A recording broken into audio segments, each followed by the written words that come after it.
This is another interview that I did at CNFTcon, and this one's with the Equine team. So they're building a horse racing simulation on the Cardano blockchain, and they're going to so much detail in this one. I'm pretty excited about it because of all that detail in there, but they're making it in a way that anyone can just get involved. You can buy the horses, buy the jockeys and all the accessories around it, and then get involved in the ecosystem that way. You can breed the horses, you do all sorts of things. They're releasing it all in little stages as well, so you'll be able to see the progress and development around it. It's really well done. The 3D renderings of the horses, augmented reality, everything is really, really cool. You got to just check out this project. But I had the team here to talk about all these aspects and go into the detail that they had gone into around the stats of the horses, the way they ride, how they're breeding, the genetics, DNA, and everything around it. It is so detailed. It's really, really cool what they put together. Let's get into this interview.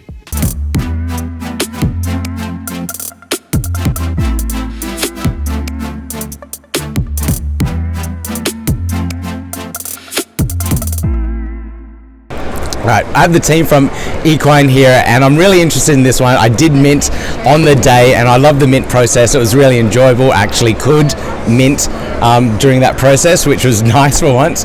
Now, I have absolutely no idea where the project is going since that mint. I've just been holding on to my horses and just been waiting for the time to jump in, and it's so good to actually meet you guys here at CNFTcon so I can actually learn a little bit more and update my community as well in regards to what they can do. So Merrick, Fahid and Nick, welcome to the podcast. How's the weekend been for you guys? It's been absolutely amazing. CNFTcon is a very exciting event. It has been very inspiring for us as creators, to see all the fellow creators who have their own booths, to see how hard everyone has been working. It's all inspirational. Seeing all our community members as well coming to meet us, knowing you that you have minted from our project, for example, is something we just learned now. So it's an excellent opportunity that we get to see basically people who are part of our community in some way or another, and it's just absolutely amazing. We had Charles also pass by, and it was great to also get a chance to interact with basically the, let's say, core let's say members of the Cardano community. And I think the other cool thing is that it's actually the first time where the 4 founding members of Equine met in real life. Right, that's so we've been working since July on this project July last year, and this is the first time we're in same physical location, so that was pretty amazing. Is pretty amazing. Exactly. No, it was really nice to meet the holders of the project. A lot of fans, a lot of people we've just been in the community with, like other creators we've been talking to for like 18 months, and I've never seen. So no meeting, everybody is. CNFTcon's been making a lot of things real, more human in a way. Even though we were all friends, now it's good to meet. So no, that was really cool. Okay, so there's some really interesting aspects around your project at the moment. One is the community. Like, I've seen the community grow so hugely over the last like 6 months or so. They even have little guilds and groups that are collecting horses, and they're going to do the breeding and everything around it. So there's a lot of mechanics behind your project, and that's what I want to get an understanding of now. Where's the project like since launch? What can we do now? What's happening next? And everything else around it, so the community knows what they can do. Sure, absolutely. So the game itself is obviously under development. We've structured the development into several phases. Instead of releasing one whole thing as kind of a beta and then releasing that into public release, instead we chose to kind of section it off into features release, so that's more gradual. They're kind of more easier chunks to kind of get working and then have them all work together. So that's where we kind of are. We had basically a stables release, which we did the first beta of just before CNFTcon, and we still obviously it's a first beta release, so we're still working on polishing that up. But then we have, beyond that stables release, we're going to work on the socials, which is going to be basically social functions such as guilds creation, chat functionalities, adding friends and all of that. And then that will be followed by the main game release, the biggest one, which is going to be racing and breeding. And then after that, it was going to be the marketplace, which is a bespoke kind of customized experience for the equine horses. This phased release allows us to kind of also get more feedback on the different parts as we go through, and also have a bit of a, let's say, smoother or easier approach towards building everything and making sure we get all the feedback in, so that the platform is really great. I think the community growth has been very good. It's one of the, I think, key elements of Equine is that we have chosen a theme with horse racing that has a lot of realistic elements, which is intended to appeal to a wide audience.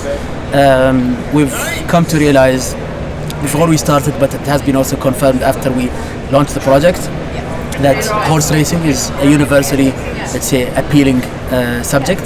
The product itself is based on this market and this, let's say, core target audience or industry. It's an exciting form of entertainment that already exists in a non-digital form.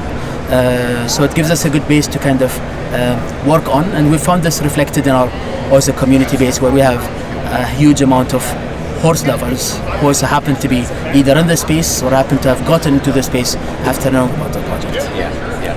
Yeah, and I think the other cool thing is, as you said yourself, the minting process, which was quite unique at the time, right? We did the 24-hour open mint, which created some controversies at first, but when people understood our vision, I think we got the right people in, people who understand it's not going to take a week to get the game done, right? It will take time. It might even get some small hiccups here and there because we are, building something from scratch. It's not a ready-made game.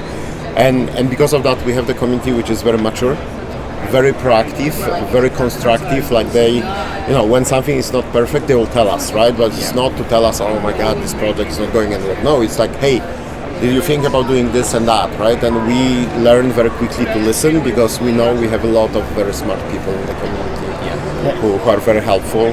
And then there's the other aspect where community members are building on top, right? So we build a game. It's gonna be a fun game. It's gonna have a lot of cool elements and a lot of strategic elements, but then around that there can be a whole ecosystem, right? Obviously the first thing people always ask is gambling. We decided that we as Equine will not do gambling inside our game. There are a lot of different reasons. Some of them are more related to legal challenges. The other even stuff, like we talked with some other projects. Even today, just before our interview, we spoke with one of the team members and he said, like, if you had gambling, we couldn't even talk.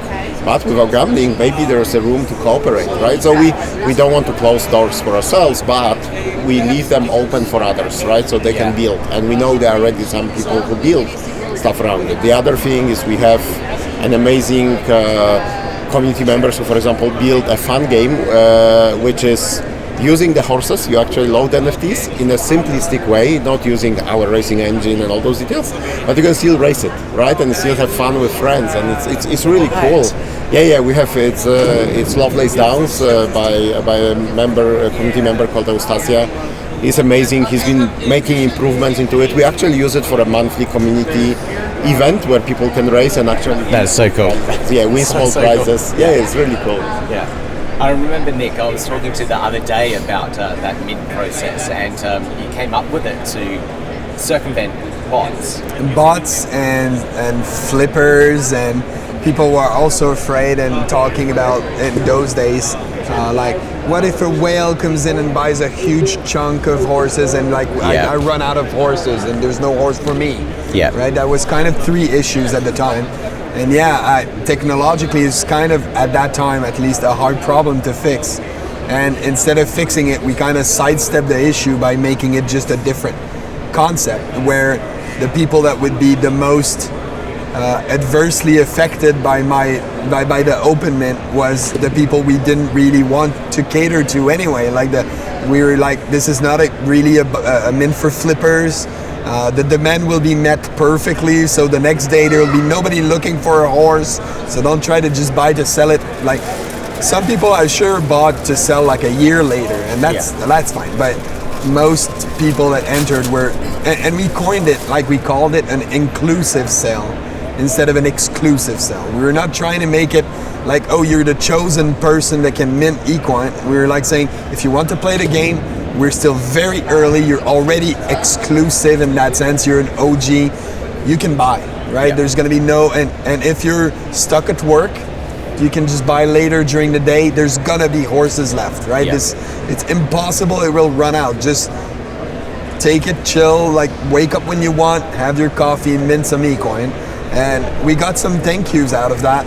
Even Patrick Tobler said, I like that mint because it was chill. You could just go whenever, mint, no stress. Yep. And that was a good thing. It came out like a really good sell. And that was perfect for me. Like being in Australia, all the mints were happening at 4 a.m., 5 a.m. Exactly. Even worse. So for me, that was just not doable for all these projects that were launching at that time as well. So you had no stress, at least for Equine. I went to the gym, had my coffee, had breakfast with the family, minted a couple of horses. Great, this is fantastic. So thank you so much for doing that style, and bring it to the community so they know that can do different mints. I think we should also say that it doesn't mean it would work for everyone, right? It's just our specific type of project makes sense. I think with games in general, the projects that mint in a way that is limited, which also has a place, but and they launch a game, they quickly realize they need to find a way to make this game accessible to a bit more than few thousand people who own the NFTs, right? And that creates a very difficult balance, because you need to make the game applicable to everyone, but also give something to those who spend a lot of money to get in early, right? So I think this is it's an interesting challenge to have. We see this happening with other games right now on Cardano, but for us that didn't make sense, right? Like we knew we want to do it this way. I think the second part of this equation that made that work so well was that it was a game with breeding in it. So that when there is more demand later, the users will get to meet the demands of the new clients by having breeding done. And if you've got a game, probably maybe the open mint might work, but having the breeding on top of it really makes it just a good possibility. You don't have to do another mint to try to get other players in or anything. We're counting on the community to just breed their horses and meet the demand. So that's going to be a very interesting dynamic once that happens when we release the breeding. Very, very interesting game mechanics and economics within the game as well. So I'm really looking forward to that. When will the game, what's the timeline looking like? What can we expect? When can people start jumping in and having a bit more of an experience? I know you got the beta at the moment, but when is the rest of the stuff coming out? When? The beta we have just releases for stables. It's really, for us, it's a milestone because it's a release. On the other hand, it's actually went a bit on let's say a rocky start because it was timed just before CNFTcon started, so we get busy right after. So any issues we have, we can't really fix immediately after until we get back. But it's really not meant to be anywhere close to the final release. It's a very, very, very, very early, let's say, first stepping stone towards it.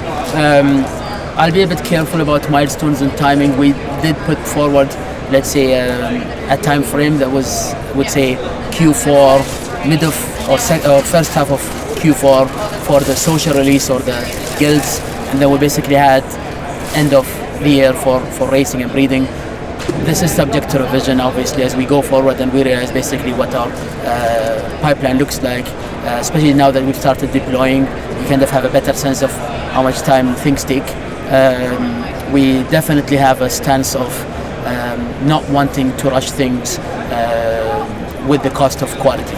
And this is a lesson. We are perfectionists at heart, and we also know that we shouldn't take ages to ship something, as we know that there are people who are excited to use our project, but we're constantly reminded by our community that they prefer that we take our sweet time and deliver something that's excellent rather than that we rush it under pressure and then deliver something that's not really good.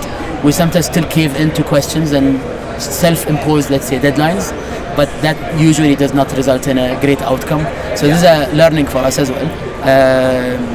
But in the end, I would say, in terms of progress, we have now, by virtue of this release, we basically already have, we're working with, I'll let Nick maybe elaborate a little bit on the structure, but we basically have several development teams, each working on their own aspect. And as a result of that, with this release, we got the first chance to actually have an interconnection between all of these teams together in a let's say product that works in some way or another. And then what we have next is basically just polishing each of these parts until it reaches the target we have. It's Marek said this earlier about time required for something that's built from scratch. Some game projects have the, let's say, benefit of starting with something that is basically a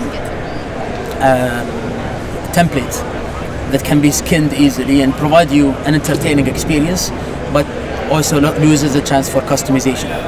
Let's say a game that's, for example, a skinned first-person shooter or a skinned racing game. There are templates for that you can basically reuse and reutilize and make a game. Or like an RPG Maker kind of top-down game, that these are relatively easy, let's say, to build on because you have a base already. In our case, we're really building from scratch the engine. We're using Babylon.js as a 3D engine, but our own engine as in the simulation of the races and the calculations and then the interaction of the different models and how they load and how they animate. We are not using something that's pre-made. We are basically building it together. So that takes time, takes a lot of thought, takes a lot of long nights. But it's worth it. And maybe I'll let Nick also elaborate a little bit on kind of how it's structured.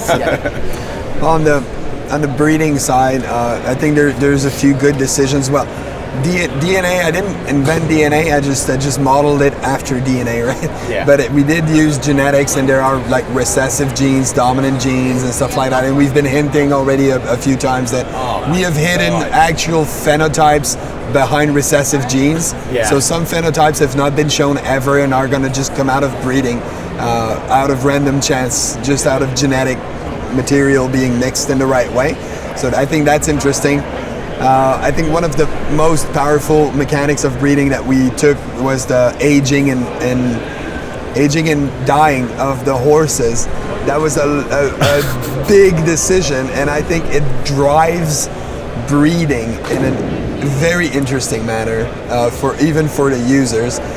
It was a tough, we thought it would be a tougher sell than this because we're killing your NFTs, but the community responded very well. They were like, oh yeah, that is a very dynamic breeding incentive in a way, and nobody was traumatized by that. They were like, yeah, that makes a lot of sense. That'll be very quick. It's realistic. Yeah. And we made it kind of in a shortened timeline, but you still have like a year and a half, right, per horse. So it's a reasonable amount of time, but still it puts some pressure on everything. And so that was a good strategic element and a big design decision for us. And on the racing aspect, well, I'm a physicist, I'm a geek, and I've nerded out pretty deeply on all of the simulation mechanics, and it's going to be fun. And when I look at other simulations and everything, I spot details. I'm not going to let that go in my game, so. And we've got Zach just looking at the horses running. That's not right. So we're gonna make sure that our the legs and everything looks right, and you can feel the weight of the horse when it's running. And the simulation will make it so that there's a lot of behaviors that can emerge that are realistic, like trying to go and pass somebody, and then just oops, you overreached, and your acid lactic buildup is too high. And actually you just hit the wall and you just drag down and everybody passes you, right? Okay. There's oxygen, acid, acid, ATP in the muscles, adrenaline. I went in. You went that far. I went in. Yeah, I know. I can tell you read scientific papers to make sure he gets it right. This is incredible. The amount of detail that's going through the game mechanics is insane. The amount of time that you guys would have spent thinking about all these aspects would have been tremendous, but it sounds like it would have been a lot of fun. Going through all that. Exactly. Look at your smile, I can tell. But I think that's also important to add that we want to make this game fun and accessible. So you don't need to read about horses' physiology in scientific papers to play. Right? You can just have But you can, and it will improve. Yeah. Wow. So we wanted to get the balance where if you just have a few minutes, you drop a horse in a race and you just have fun. But if you want to spend time, if you want to geek out on stats, if you want to compare, and if you want to really learn your horse, learn which jockey is the best fit for different length of the track, of different field size, etc. There will be room for that, and there will be people who will do it. We already have people who are having spreadsheets that are super advanced.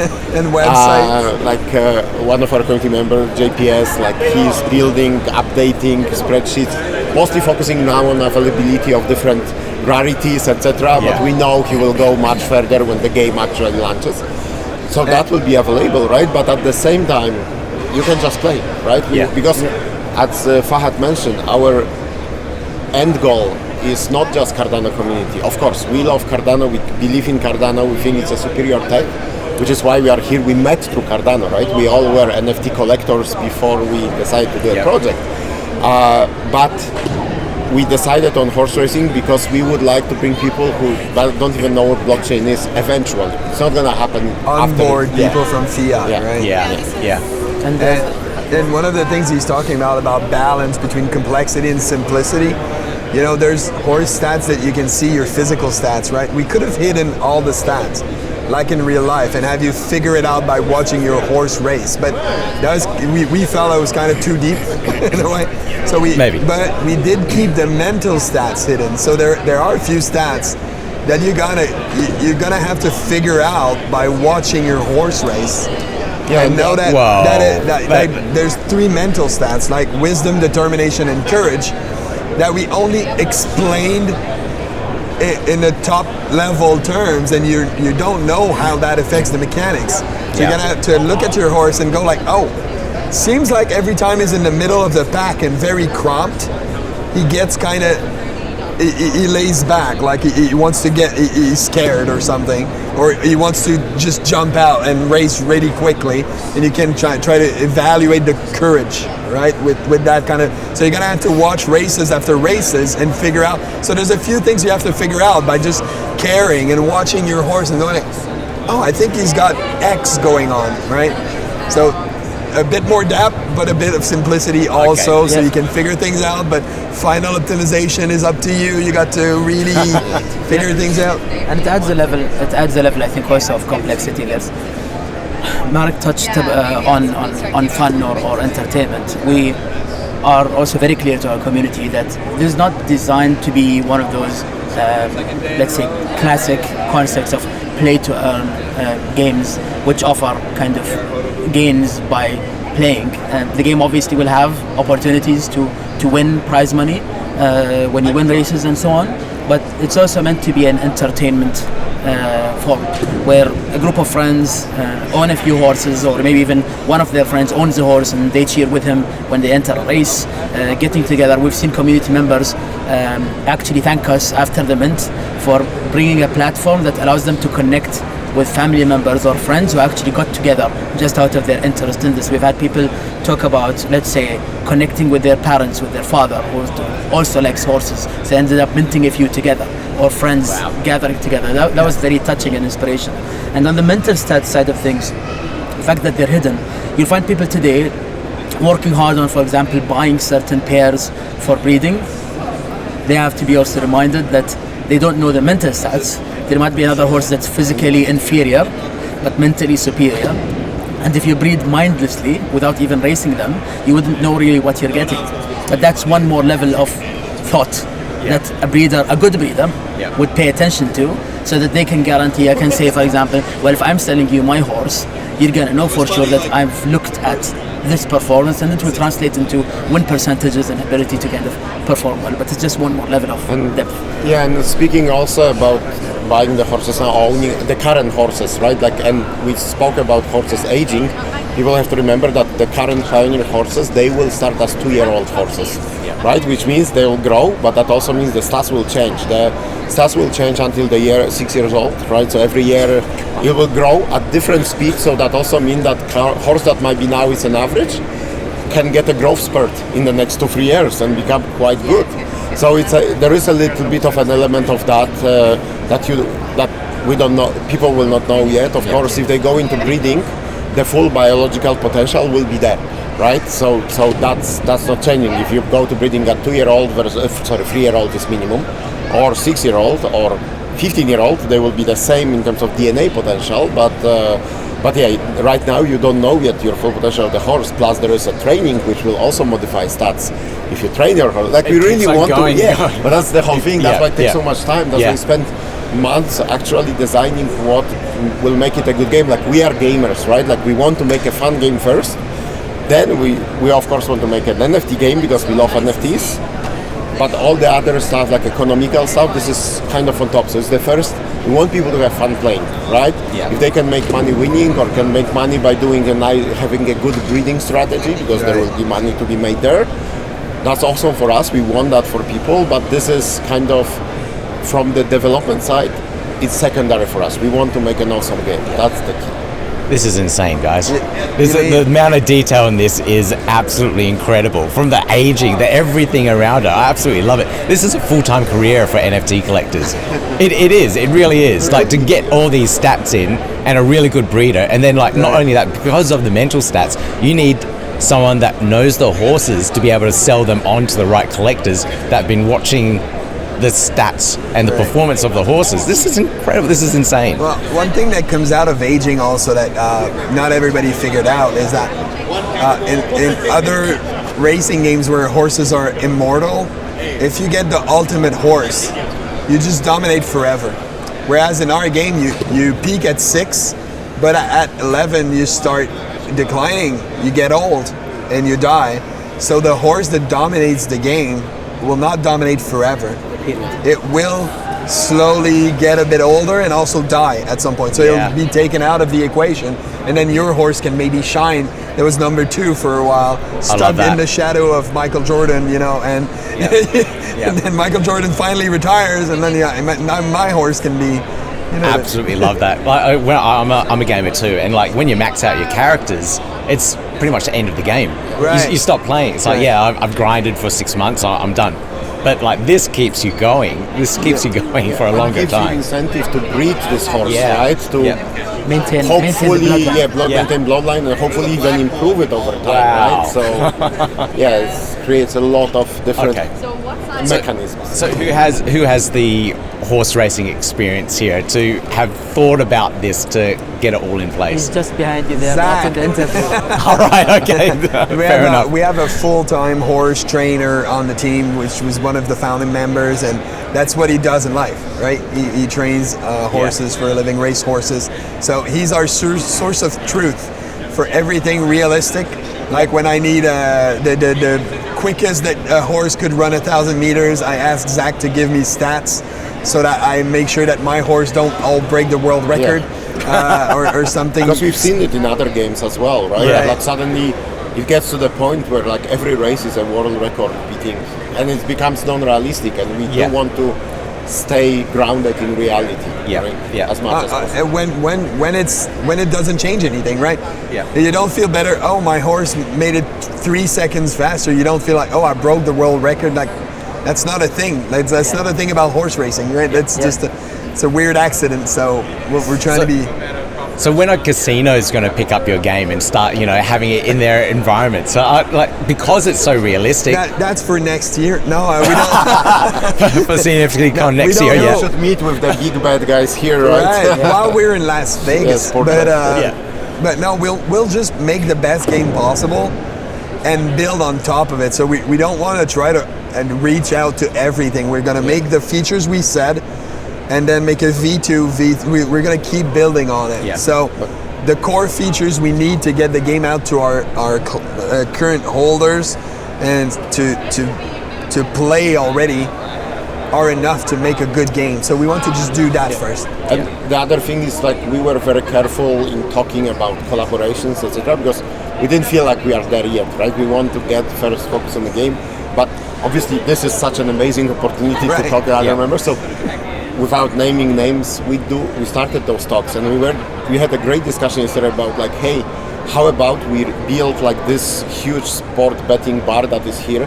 How we build it in our metaverse with your horse racing, and people will come, and as we were saying, one owns a horse, he calls in his friends, they are all meeting in the metaverse and have fun there, and maybe there's someone else who supports betting or whatnot. Yes. That's not up to us, but like, you know, we will not build metaverse.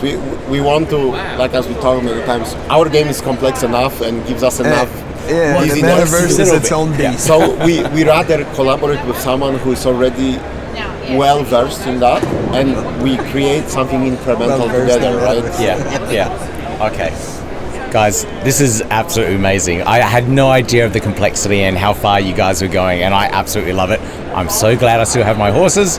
I'll be waiting for the breeding. I think that's the thing that interests me the most, like racing it, training it, seeing what I can get out of my horses. Right. And I think a lot of users are going to get a lot out of this interview now that they know like all these technical aspects are in there as well. So absolutely love it. Absolutely love the project. So thank you so much for building and creating and putting so much detail into it as well. I'm really looking forward to the release. You're welcome. Any final words, guys? Thank you for giving us a chance to explain about Equine. We absolutely love this opportunity to reach out, and while we're working on the project, anyone who's more interested, please may feel free to follow us either on Twitter or Discord, where we have a very vibrant community. It might be daunting to figure out after somebody who mints would have gotten whatever random horse they would have gotten, but anybody who wants to enter now, it might be a bit daunting to kind of pick out what stats and what really works out for them. But our community is always very helpful. If somebody comes in and says, how can I buy a horse? What should I get? What should I look for? They're going to get a lot of great advice directly from our community, so we look forward to that. And we are also staying very close with community. We do town halls every 2 weeks. We have one coming in an hour from here, live. We'll do it from CNFTcon, but like to keep people updated, to answer any questions that might arrive. So yeah, people can definitely join and don't feel shy to ask questions. We try to answer as many as we can, and if we can't, the community and our amazing community mods are always there to help. Beautiful, fantastic. I'll put all the links to it in the show notes for the video episode so everyone can find it.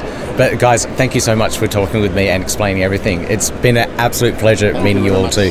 Thank you. Nice to talk with you. Thank you. Now, it's so cool that I did get to meet them in person at CNFTcon. I didn't get one of those little horses there. I'm so annoyed that I missed out on so much merchandise at that event, but it was really, really cool. Highly recommend anyone that is in the NFT scene to check out the event next year when it's on again. I think there might be multiple events next year as well, so check that one out. Rare Balloon was also absolutely amazing. Now, if you want any of the details of the project, you can check it out. Links all down below in the show notes for you. Everything you can find out about the project, where you can get some of the NFTs as well, and everything else around the community, so you can get involved, learn a little bit more about the project, and start racing horses very, very soon. Pretty excited about it. All right, don't forget to give me that thumbs up, click subscribe, click the notification bell if you really enjoyed this video, but I'll see you in the next one. Yeah, gotta do it like that. You've been listening to the Learn Cardano podcast. Gotta get it hype. Crypto is what we like, but this is not investment or financial advice. Gotta do your research, cause it's risky. We know it is. This show is educational and it's informative. Crypto's the future, really, it ain't no debate.